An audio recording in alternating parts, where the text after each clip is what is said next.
I bet you if I did that, you would give me.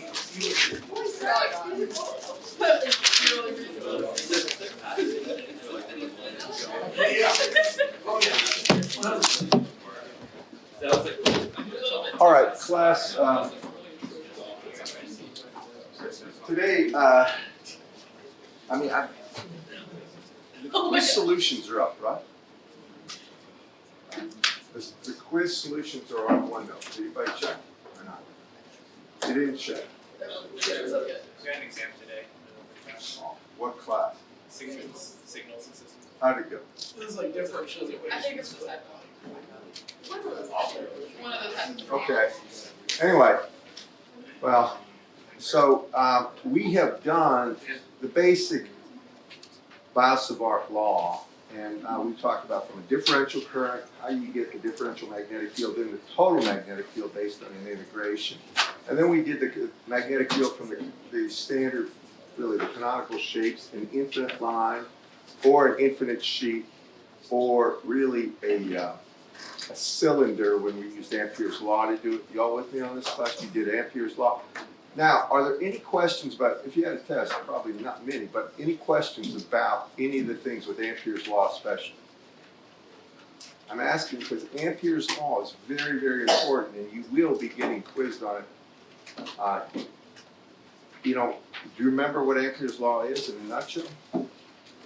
It says what? It says the integral of H dot dl around a closed loop is equal to the I that's penetrating the actual surface of that loop. Or I'm trying to give you a clear idea of this. If this is a loop right here, and you want the H field around that loop, if you find the total current that's actually penetrating this loop, I, you can get, this would be I enclosed. Now I'm going to show you something. I want you to make sure you write this down because this is important. This is the actual integral form of it. The differential form is the actual curl of H is equal to J. Now J is the current density. That's the integral. This is the differential form. You've got to make sure you see the parallels between this and the electric field. Remember when you had the integral of d dot ds over a closed surface, what was that equal to? Anyone? Total charge inside that, right? So it's Q enclosed. And the differential form is divergence of D is equal to rho V. Can you all follow me on that?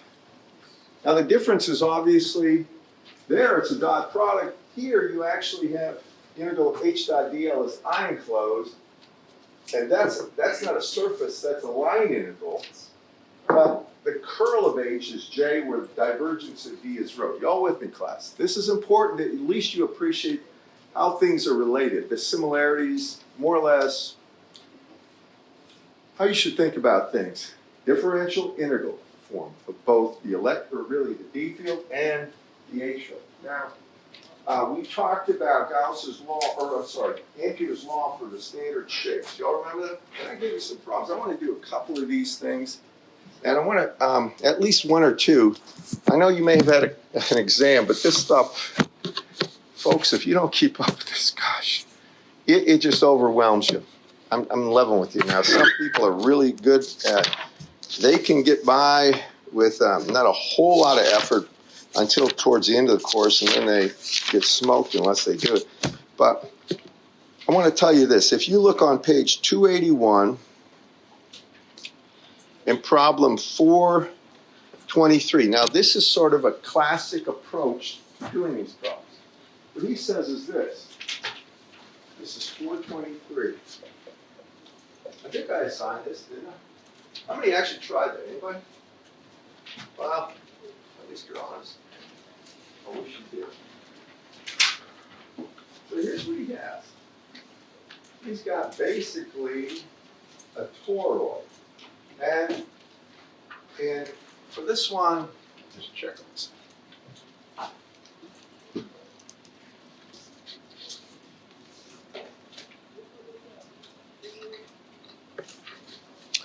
And the inner radius is A, the outer radius is C. Let me just try to do this the way he did. So he has a radius of A here. Then he has something called B, which is called the mean radius. It just means it's a distance between the outer and inner one. And then a radius C, and that's the outer.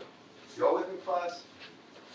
Now what he does is this, he wraps a whole bunch of turns around here. And he's going to have n turns around here. I'm going to show you this. This is important. You can almost get the idea. It's all symmetrically wrapped and basically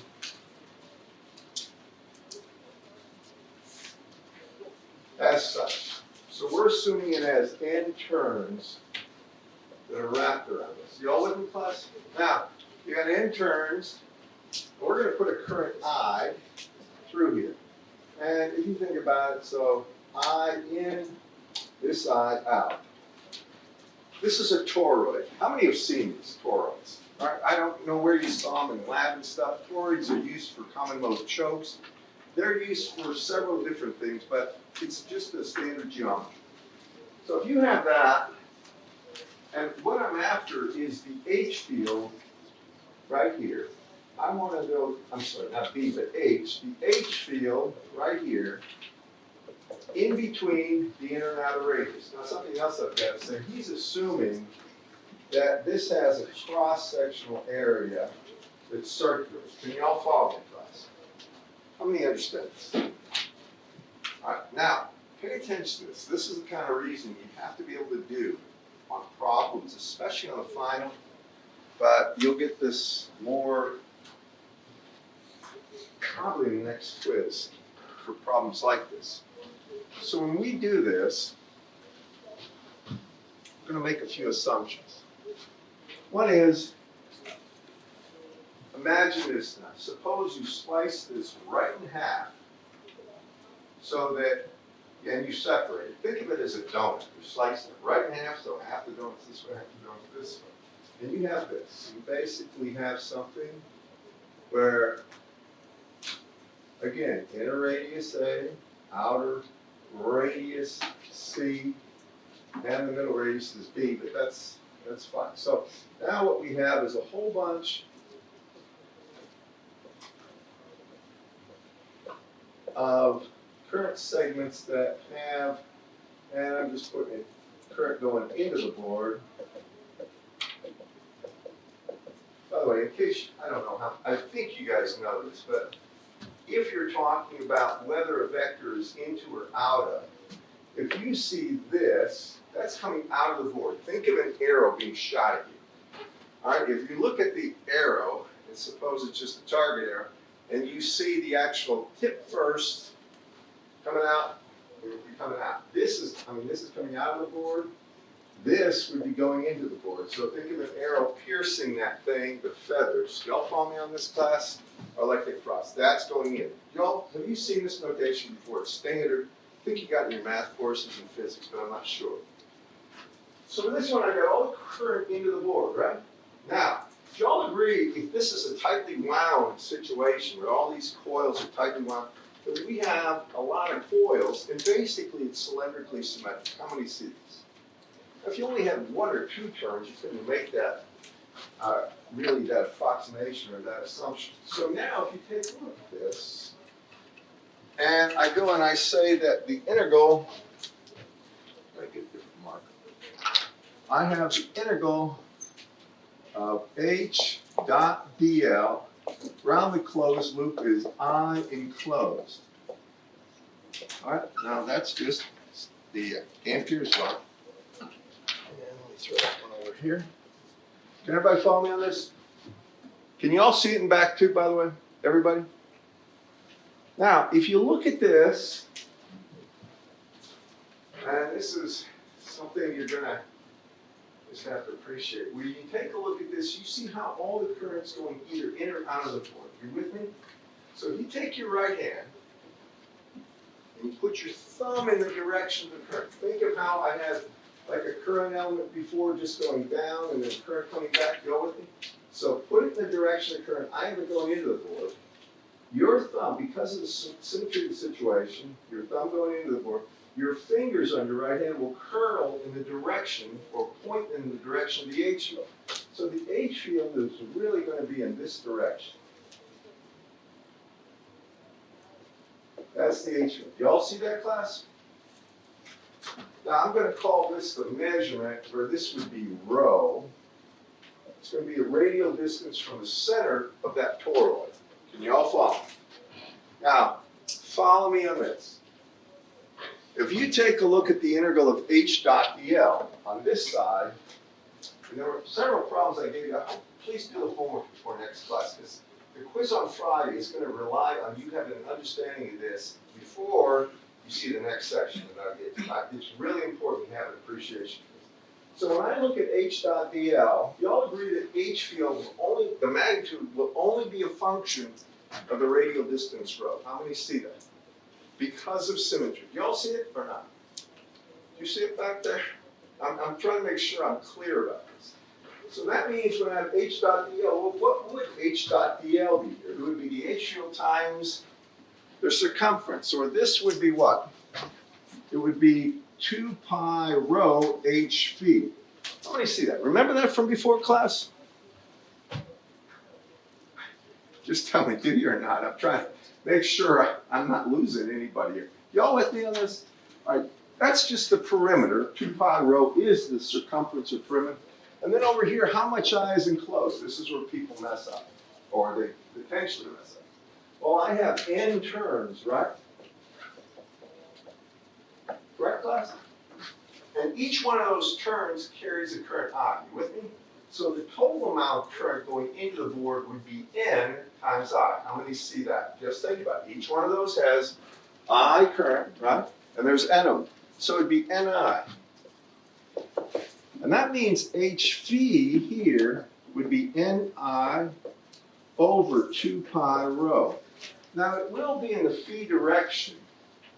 And I'm just indicating it this way. It would be something where if it's going into the board, the H field would be in this direction. I didn't put a coordinate system there, but I could very quickly. Did you all see that, class? How many see this? Just level. Go. Do you see it? What don't you see? Because if I know what you don't see, maybe I can help you. I don't want to put you on the spot. But, I mean, really, honestly, do you see what I'm talking about? The H, you take your thumb in your right hand, put it in the direction of the current. It's going into the board. Your fingers go in the direction of the H field. It would be symmetric, right? It would be in the phi direction. And I'm just saying in that direction. Whatever it's plus or minus, it doesn't matter, as long as you indicate it. So this would be the H field right here. And I think in that problem, if you look at it, he wants the H field at radius b, doesn't he? Take a look at that. Is that right? I'm going to use this to springboard to the next concept. Is that right or not? Anybody have their book? It is. So does he give the dimensions to this too, or not? So when rho equal b, all right, well, can you check the answer? I'm pretty sure this is right. Ni over 2 pi rho, and it's going to be in either the plus or minus a phi direction, depending on how you put the current into or out of the board. Y'all with me, class? How many see this? Now, you know what that surely looks like? Suppose we take this and cut it right here and just straighten it out. This looks like what? Not a toroid, but a what? Solenoid, where the height h would be 2 pi times the actual radius, call it b. Y'all follow me on that? Just take perimeter, cut it down the middle, and straighten the thing out. Y'all with me? Now, remember, there were n terms. I'm just drawing this casually, but I'm going to show you something. So I had n terms, right? And I had a current I going in. Does anybody remember what the H field is for a solenoid right at the center? Anybody? Take a look in your book. It's Ni over H. I want to show you this. Oh, it's really, I'm sorry, it's N times I over, in his book, let me see where this is. I'm going to show you how similar this is.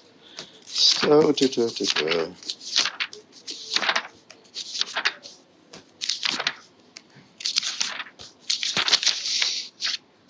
this is on page, 233. He shows it Ni over H in the AZ direction. But remember, if you wanted the direction of this magnetic field, you put your fingers on your right. This is a variety of different right hands. Take your right hand, grab the direction of current. Your thumb points in the direction of H field, right? Now, this says the H field is Ni over H at the center. That would be dead center right there. Y'all with me, class? Now watch this. This helps you see the similarities in the way you do it. So if I take this as Ni over H, but what is H? 2 pi b, right? I said if you actually cut this thing and straighten it out, the perimeter would have 2 pi b as the height. Y'all agree? What do you notice? This H field, it would be in the AZ direction. This H field magnitude and this H field magnitude right here, when you put rho equal to B, would be Ni over 2 pi b. They are the same. Do y'all see that, class? How many see that? Right?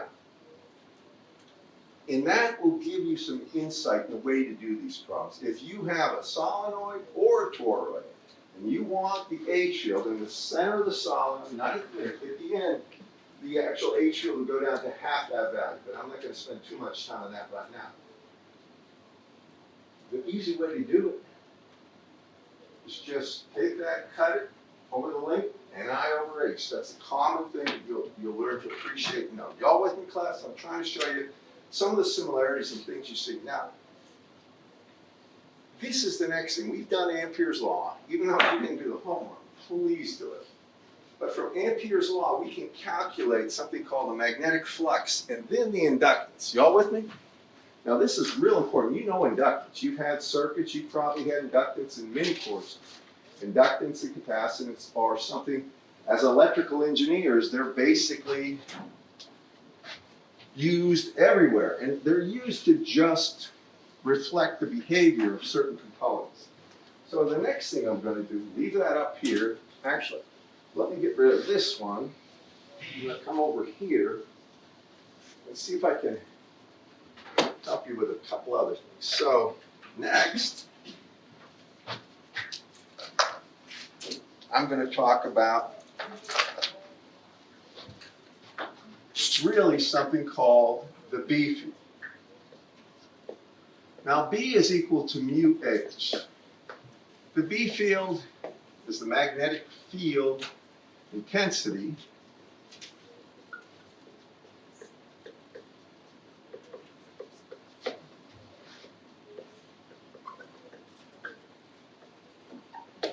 and remember the units of H are amps per meter. B is actually going to be Webers per meter squared or Tesla.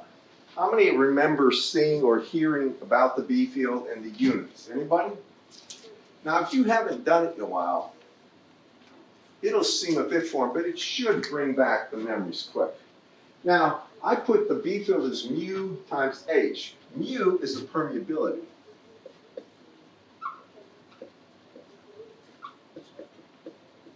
All right? You with me on this? And in general, mu is equal to mu relative. That is a relative permeability times mu naught. Mu naught is just like, it's similar to epsilon naught. It is going to be something that reflects the value of mu in free space.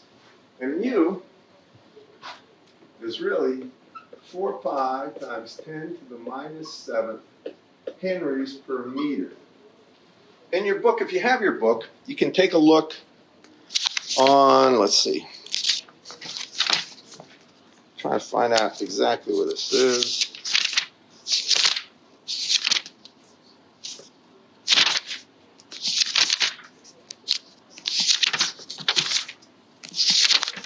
Forget the boundary conditions in a second, but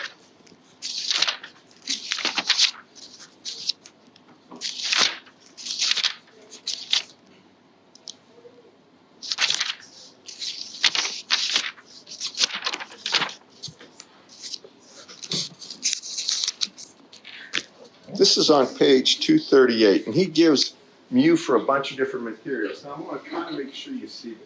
When you talk about mu up here, remember, what did epsilon reflect? Remember that you had epsilon equal to epsilon relative times epsilon naught, right? So what did epsilon relative give you? It's a scaling constant, right? So what does it really tell you?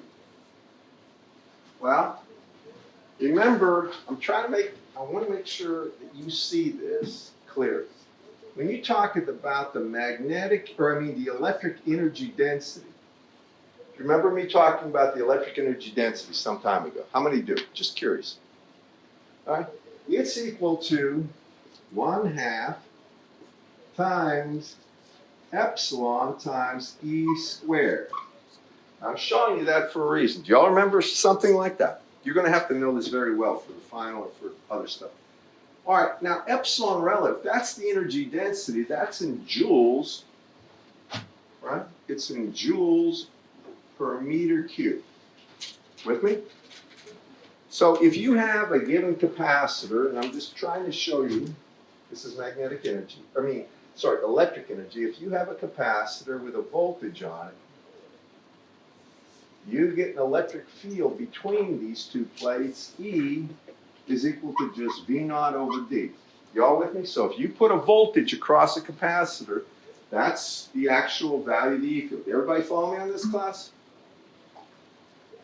Now that voltage, if you put a given voltage on there, the energy density would be this. It'd be 1/2, whatever the epsilon is between those plates, right? And there would be an epsilon value here. Whatever that epsilon value is, then it would be times E squared. You'll notice that the 1/2 of E squared for a given voltage never changes on a parallel plate capacitor for a given voltage. Y'all follow me? But what happens is epsilon goes up. When it goes from epsilon naught to say 5 epsilon naught, 10, the energy goes up proportional. Do y'all see that? So really epsilon gives you an idea of how much more energy you can store above what it could be for just a vacuum between the plates for a given voltage. With me, class? Now this is important. How many have heard of supercapacitors? Anybody? Can you tell anybody know what is a supercapacitor in your own words? It doesn't matter if you're right or wrong. Not big. Not big. It's something with a very high epsilon. For a small volume, you can store an enormous amount of energy. That's the idea. Now, did I tell you where they use this? Anybody? Say again? No. Well, maybe, but cars. Y'all know when you try to start your car, in the wintertime, the colder it is, the less current you draw from your battery, and you need a certain threshold of current to get it going. And also, the colder it is, the more viscous the oil is. How many of you know that at least, right? You ever have your car not start in a cold, cold day? I'm from the north. Yeah, I've had tons of problems with that. Now, what they do is, they'll put a, quote, supercapacitor in parallel with your battery. Your battery's over 12 volts. It's about 12.5 to 13 volts, typically. I mean, that might not be accurate for all vehicles and all batteries, but so that capacitor, supercapacitor, charges up, and it can dump a huge amount of charge. It might be 50,000 times the capacitance of something that just had vacuum between its plates on it. It doesn't matter the shape. So now when you start your car, that is in parallel with your battery. Even though your battery can't crank that much current because the internal resistance goes up.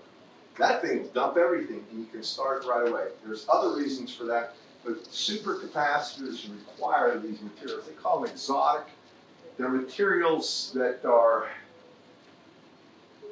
I'm not a real expert on this, but they're engineered in a way that they won't break down with their dielectric strength is probably greater than free space. Does anybody remember what the actual electric field breakdown is here? It's called the dielectric breakdown of air. Anybody? I think I said this, didn't I? About 3 million volts per meter here. All right, those things will have a breakdown much higher than that. So you can store a huge amount of energy. Now, I'm trying to just tell you this because you're going to get out there. I just talked to one of my old students. He's up in Detroit yesterday.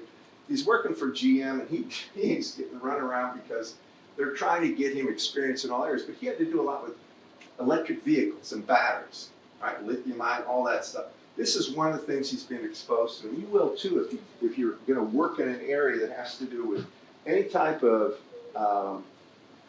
I'd say energy scavenging or brakes that pull back the power when you brake, like in the newer cars and all this. It's important you have an appreciation. So that's all electric. Now magnetic, all right, the magnetic energy density is 1/2, and then it's going to be times mu. And I'll call it mu naught, mu relative. I'll put in the value of that times the magnitude of h squared. Actually, it's 1/2, and it's going to be b dot h, or h dot b. But b is mu h, so you get this. 1/2 mu relative, times mu naught times magnitude of h squared. Now, that's the energy density. Follow me? If you have a given current, just think of this. I don't want to go too deep into this, but if you have a given current and you have an inductor created by just a bunch of wire wound, you with me on this, class? There's a certain amount of energy in there, and we could calculate 1/2 Li squared. Y'all follow me on that? And you could get the energy density right here and integrate it for mu naught. But for that same current, just like the same voltage over there, as you increase mu relative, your inductance goes up. It goes up linearly. Y'all follow? So if you want twice the inductance, find mu relative is twice that. You can keep on going with the scaling. Now, mu relative is something that's very important to people that are in, you might say, the power distribution and with transformers and all that, because with a standard transformer, how many have had transformers? I gotta make sure I know about. You haven't had transformers yet? You have? All right, well, with transformers, they use, you know what a transformer is at least, you have an appreciation. It takes a voltage, an AC voltage, and it steps it up or down depending on what you want to get. 110 volts going in, 10,000 volts coming out if it's a neon transformer at 60 hertz, very easy. Well, a transformer has windings, or they're just wound, but the core of the transformer, and we'll get to this later, has a certain permeability, but there's losses and other factors, and you would like that permeability as large as possible for other reasons too. But this is just one of the things you would like. You would prefer that. So just remember that mu and epsilon have to do with how much more energy either an inductor or capacitor can store for a given either voltage or current. Y'all with me, class? Just remember that. Now getting back to this, and I want to do this over here.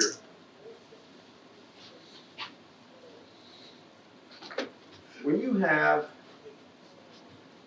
B equals mu h, all right, or mu relative times h, it doesn't matter right now, then you get something, it's called the magnetic flux. And how many have had gross?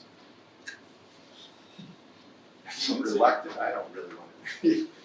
All right, well, you know about probably magnetic flux and things like that, right? Because he always does that little lecture about how to get the direction of the dots on transformers. How many have had him? What? Taking them right now. Oh, good. All right, you're going to find out all about the B field from there, but actually you're going to find out about the magnetic flux. So that's the B field. Now, here's something important. The integral of B dot ds over a defined surface, not a closed loop, is called the flux. This is called the magnetic flux. And the units of that are just Webers. Now, units of flux density are, I guess I took it off, but where did I put it? Yeah, Webers per meter squared or the B field. Now that's the magnetic flux. This will be very important in calculating inductance in a second. But if you take a look at this, if you take the integral of B dot ds over a closed surface, it's always 0.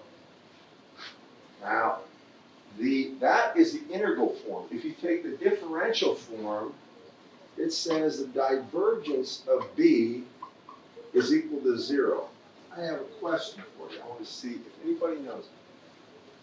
What do you think that means? And think back to this. What does divergence of D indicate? Class, what goes on the other side? Anyone?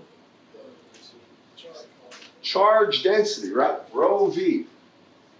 It's the volume charge density. If this is 0, what do you think that indicates?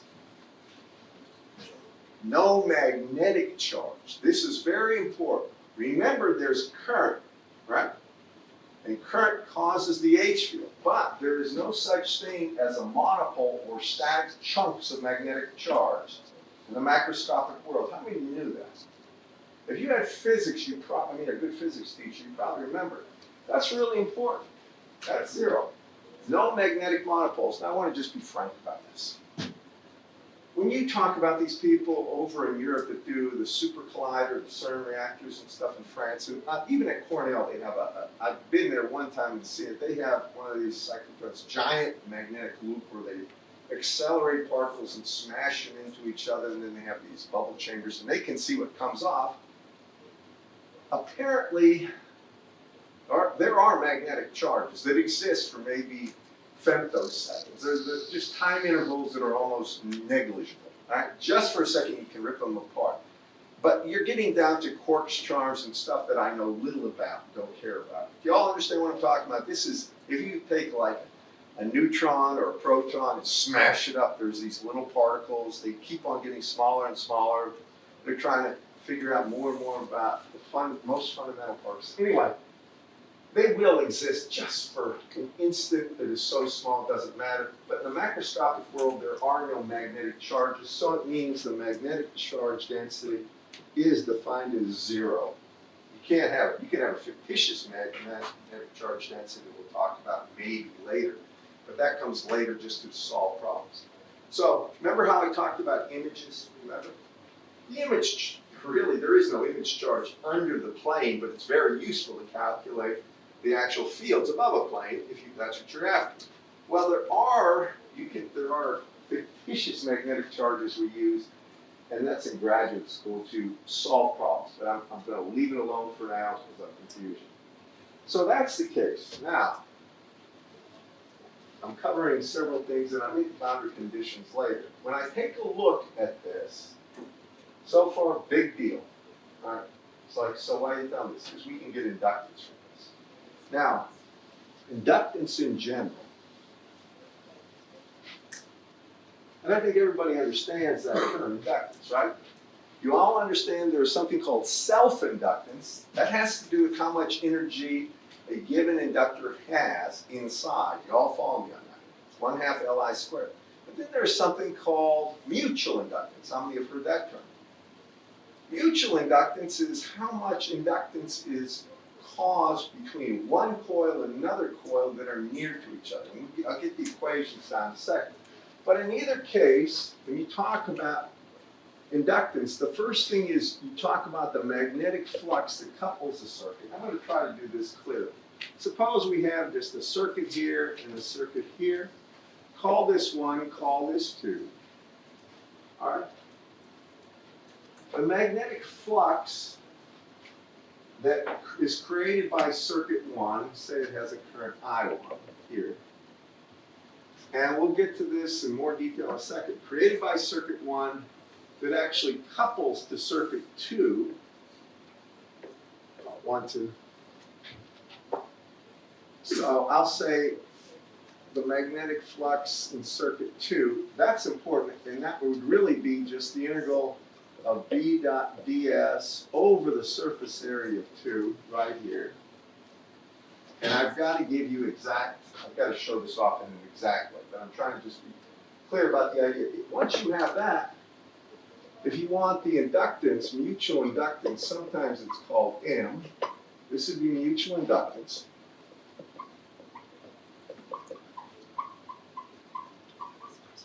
Between these two circuits, it's simply the magnetic flux created by the first circuit that penetrates the loop there, divided by the current in the first circuit causing it. Now that's mutual inductance. I need to give you examples to make this clear. It's kind of abstract. Y'all follow me, class? But I will. Now this is called mutual inductance. The self-inductance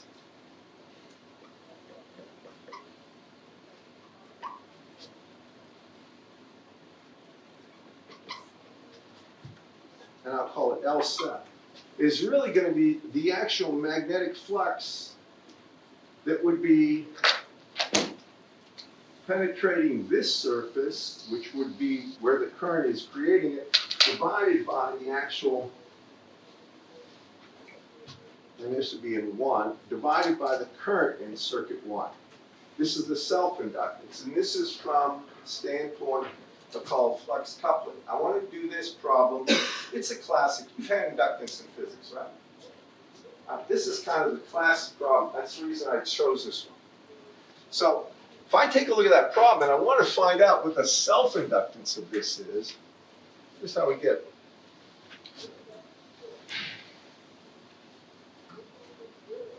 So what I want to do is something that's actually done all the time. I have a system where I have something that's confining the magnetic energy to the center, and I want to find the inductance that this has.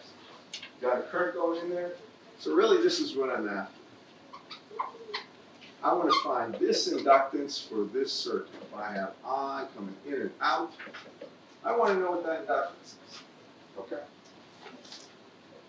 So follow me. The way you do a problem like this is we have the H field anywhere in the center. You all agree with this, class? So the H field, in case you don't remember, that H field was simply equal to N times I over the perimeter over 2 pi rho. It would be in the A phi direction if you want to do it that way. You all agree with that? How many remember that? I'm not trying to bore you. I'm trying to be clear about why I'm doing what I'm doing. We're after the inductance.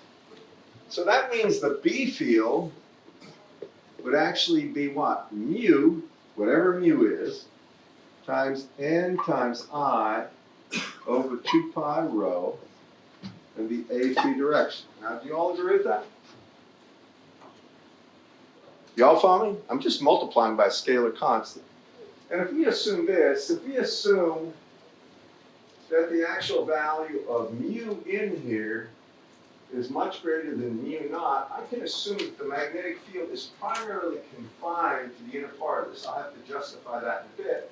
And the magnetic field outside there is negligible. That's almost always true if they're tightly wound. Almost always true. So if that's the case, if that's the B field, I have to make one more assumption. I'm going to assume that the actual distance difference between B and A, or if I take B minus A, that this is going to be, sorry, not B, but C minus A. In other words, if I take the outer radius for this toroid is minus the inner radius, that minus A, it's going to be much less than B. In other words, the solenoid, basically think of something that might have a diameter of 1 inch, where you have a meter of distance out to where this actually radius is of that solenoid. You all follow me, class? So if that's the case, what I can do, and they say assume, this is later on, but we can assume that the magnetic field intensity is about the same all across here because of this assumption. You all with me? So now we get this. Please watch this. So the next step is, I want to get the magnetic flux just through one turn. So this would be the flux through one turn. So if I look at this, here's what I'm after. If I have this one circle right there around, that wraps around it, I want to find the magnetic flux sphere. Y'all with me, class? How would I do it? Well, I would say it's the magnetic flux density at the center of that, or it would be what? Ni over 2 pi, and this would be B. You all agree with that? And then what? I mean, remember, magnetic flux is just the integral of B dot ds over a surface. Now my surface is this cross-sectional area, basically this area, right?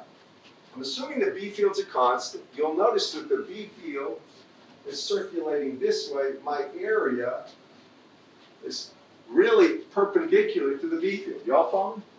So when I do this, the integral B dot ds, I get the B field, so I have to multiply this by mu times the area.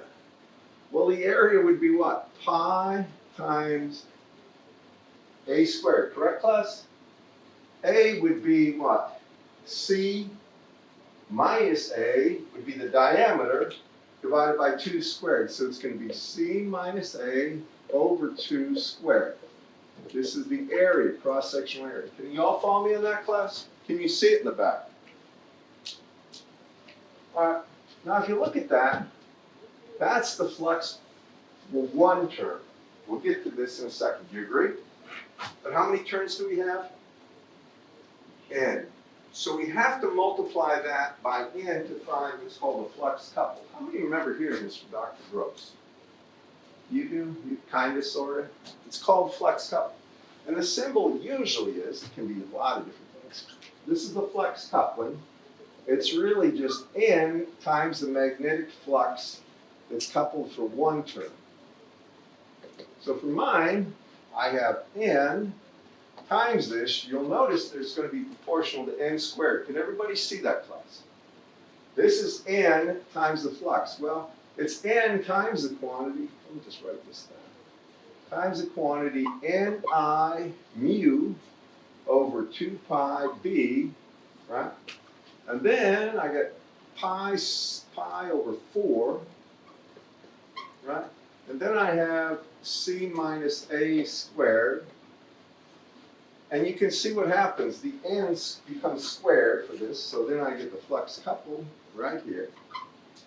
And that's going to be n squared times I times mu. The order doesn't matter.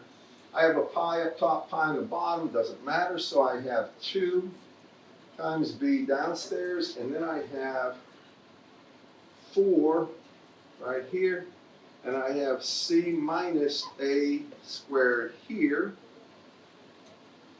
Lo and behold, that's going to be n squared mu times n squared c minus a squared over 8 times b. That's the magnetic flux in Webers, right? But it's really flux times turns, or it's going to be something where you really have the effect n is squared. Then you divide this by the current causing it. Now you get the self-inductance. So if you divide this by the current causing it, I guess I already divided it there. And this would be in henries. Now, one thing you'll notice, and this is important, the inductance is proportional to the number of terms squared. You all see that, class? And that's real important to appreciate. How many remember doing some of these inductance problems back when you had physics? Anybody? A couple of them? Kind of, sort of. I just wanted to go through this. It's a general example, but I wanted to show you, because this is the real reason we're spending so much time with magnetic stuff. We'll get to forces and some other things, but calculating inductance is essential for a lot of things, especially in yes. So like in a real life case, do you lose flux if the windings aren't Yeah, exactly? well, not lose, yeah, here's what really happens. I don't like the word lose flux, but then you have magnetic energy out here. Say you have 2 or 3 turns, most of the magnetic energy probably is in the core, but there'll be an H field out there that you would have to actually account for when you do your calculations. Something else I want to say about this too. I'm going to give you some homework on this. Make sure you do your past homework and attempt this homework. It's very important that you try to keep up. Because some of the stuff we're gonna cover, we're gonna go through boundary conditions, then forces, can be really confusing if you're not up to date. I'm trying to be as honest as I can. Keep up with this stuff, I think it'll be okay. All right. Are there extra quizzes here, by the way? I think my time is up, isn't it?